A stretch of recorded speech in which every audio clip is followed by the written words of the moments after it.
सोने के खड़ुआ राजा दशरथ ठुकुरा ठुकुरा चले हो। सोने के खड़ुआ राजा दशरथ ठुकुरा ठुकुरा चले हो। राजा होई गईले हो नगर रामेश्वर कौशल्या रानी बाझीन हो।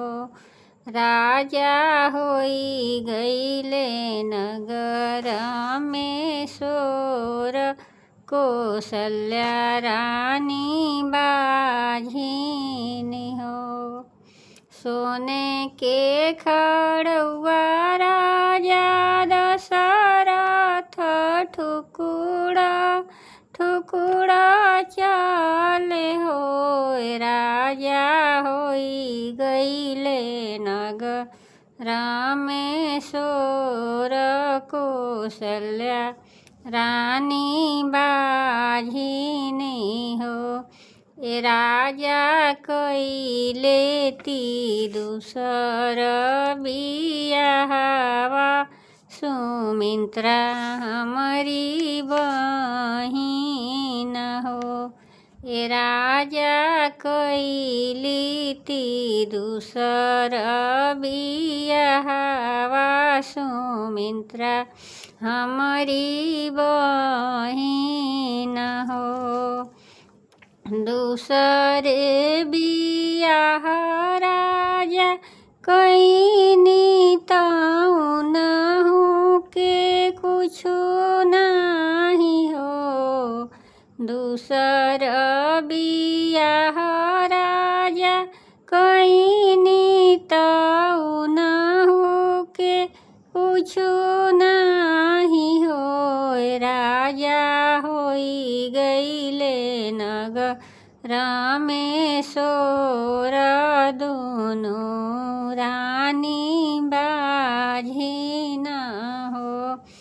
राजा होई गईले नगर रामेश्वर दोनों रानी बाझीनी हो। दूसर बियाह राजा कईनी तऊ के कुछु नहीं हो।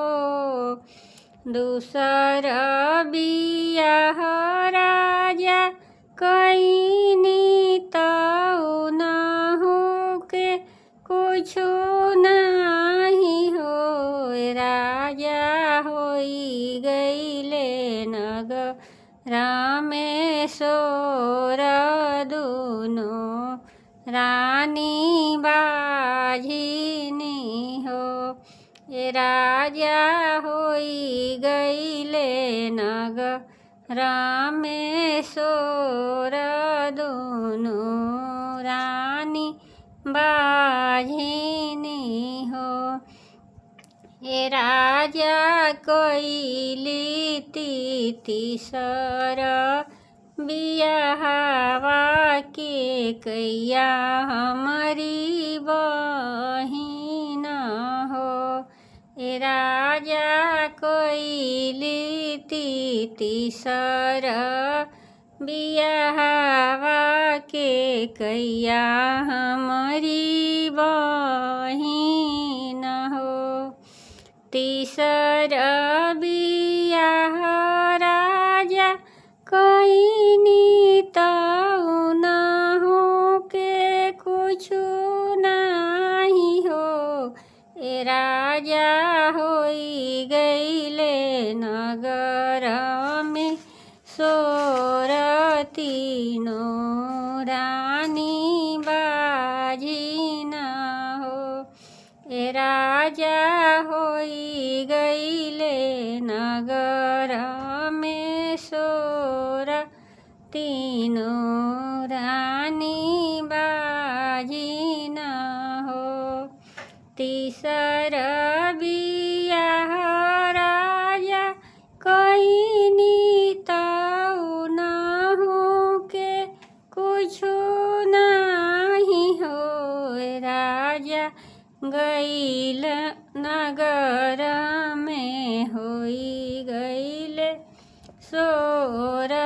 तीनों रानी बाझिनी हो। ए राजा नगर में होई गईले सोर तीनों रानी बाझिना हो। मोरे पिछुआरवा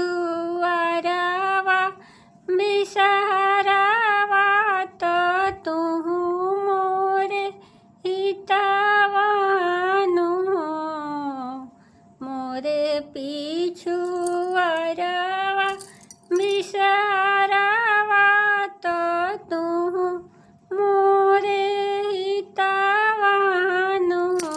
ए भैया लेई आव जहर दवैया तीनों रानी पियबी हो। ए भैया लेई आव जहर दवैया तीनों रानी पियबी हो। रगरी के पिसेली कौशल्या रानी अवरु सुमित्रा रानी हो।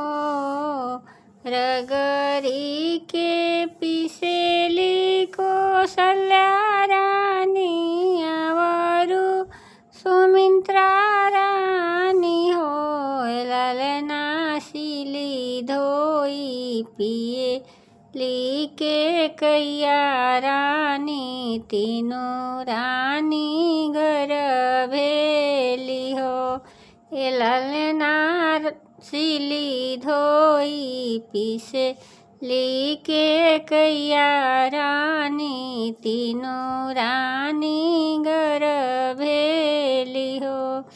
कौशल्या के जनमेले राम सुमित्रा के लक्ष्मण हो।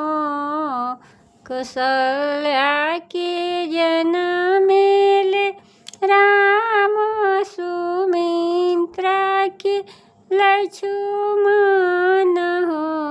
लालना के कई के भरत भुआल महल उठे सोहर हो। ललना के कई के भरत भुआल महल उठे सोहर हो। सोने के खड़ुआ राजा दशरथ ठुकुड़ा ठुकुड़ा चले हो। ललना होई गईले नगर में सोर तीनों रानी बाझिना हो। ललना होई गईले नगर में सोर तीनों रानी बाझिना हो। ललना दशरथ के भइले लालनावा महल उठे सोहर हो। ललना दशरथ के जनमे लालनावा महल उठे सोहर हो। सोने के खड़ुआ राजा दशरथ ठुकुड़ा ठुकुड़ा चले हो। ए राजा होई गए